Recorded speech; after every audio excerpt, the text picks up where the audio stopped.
again. So today we're at Llyn y Dywarchen, which is near Rhyd Ddu, on the pass between Carnarvon and Beddgelert in Snowdonia.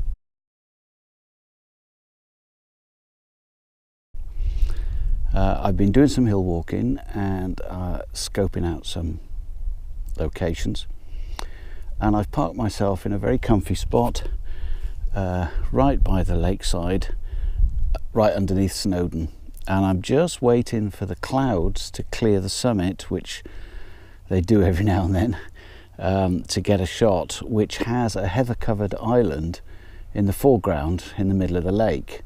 I'll show you this in just a moment. So I hope you've enjoyed my previous videos, the first one at Porth Cuivan and the two subsequent post-processing clips. Back out here in the hills, as you can see probably, load of hiking gear.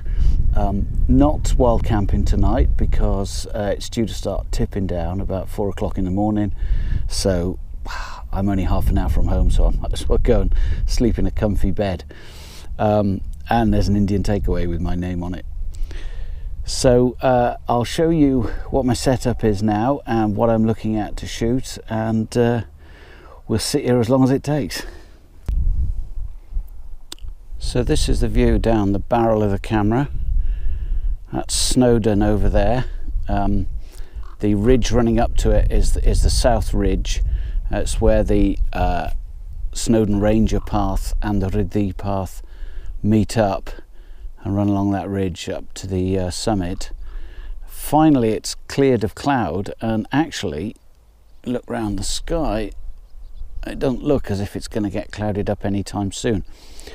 So I've taken a couple of sharp images, particularly wanted to get the heather and that nice birch tree on the island in the foreground, which is right in the middle of this little lake. I must admit, I'm beginning to wish I'd brought my fishing rod. Anyway, I always come back for that. So let's have a look at the live view. As you can see how I'm set up, I hope. Let's see if we can get some shade on that. So I'm at f9 and ISO 100. It's giving me a 100th of a second shutter speed. White balance completely irrelevant because I shoot raw, so we'll sort that out in post. And I've just noticed my battery indicator's red, so luckily I've got spares. So I'll just pop some spares in, and the next shot I'm going to take, as you can see, I've got a sharp image. I'm going to put a 10-stop filter on, and should give me a shutter speed of about 30 seconds, even on a bright sunny day, and that should allow me to smooth out this water and get some movement in the clouds. Yeah, correction, it's not a birch, it's a mountain ash or rowan.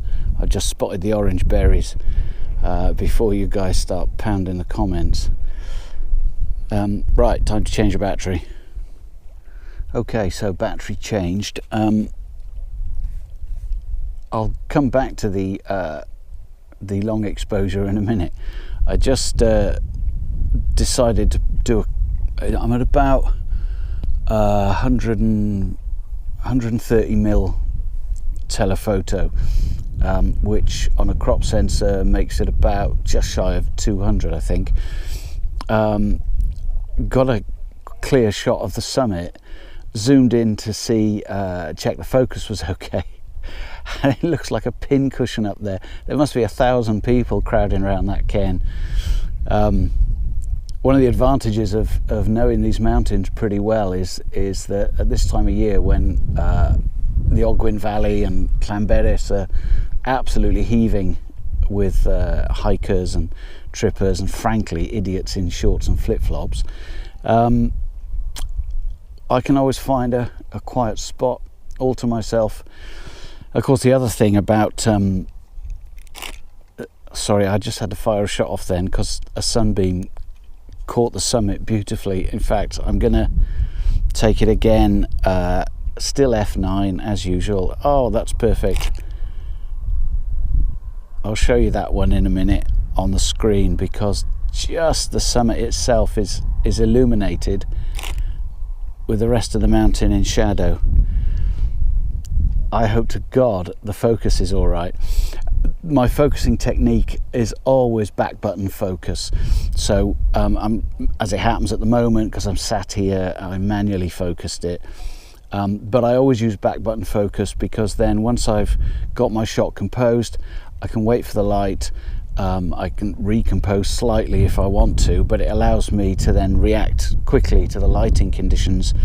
I've already checked front to back focus, zoomed in fully, made sure everything's pin sharp.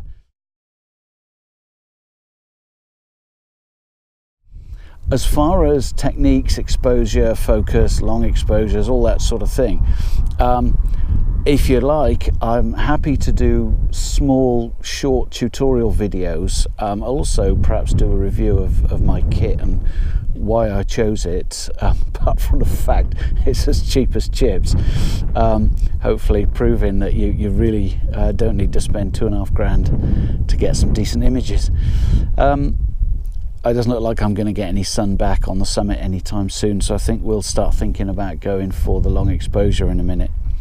Okay, so I've taken a few long exposures, ended up with 15 seconds, which gets my exposure bang on.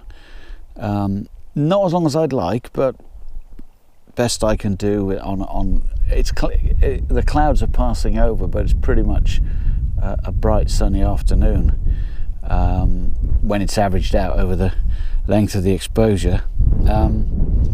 Still at f9.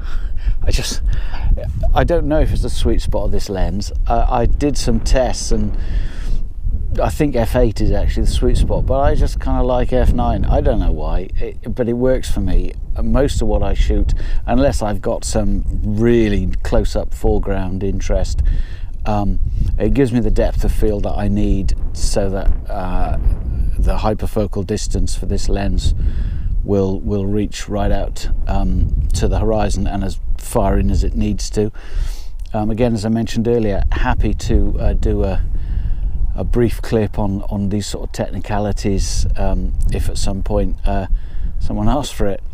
So what I've got here, that nice rowan tree I mentioned, the heather, the rocks on the island, the South Ridge and the summit of Snowdon. It's a beautiful spot. So thanks very much for joining me again. As with all of my on location shooting clips, I'm going to be showing you what I do in post.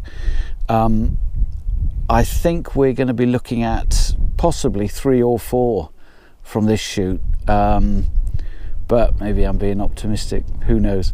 Anyway, thanks for watching, and tune in again soon for more drivel.